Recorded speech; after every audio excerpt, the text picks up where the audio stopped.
السلام عليكم ورحمة الله. شاهدوا هدف حكيم زياش الذي سجله في مباراة ودية بين المنتخب المغربي ومنتخب جورجيا. قرام العميد، تمريرة خاطئة،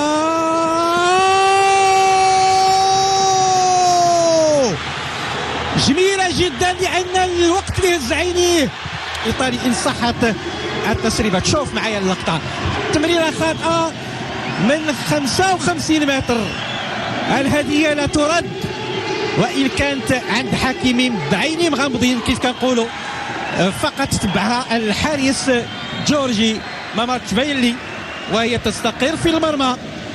الهدف كيجي في الدقيقة 29، ثنائية لفائدة الأسود، أسود الأطلس التي نريدها أن تزعر وتترك.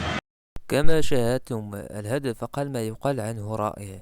هذه آخر أخبار المحترفين المغاربة، في أمان الله ومع السلامة.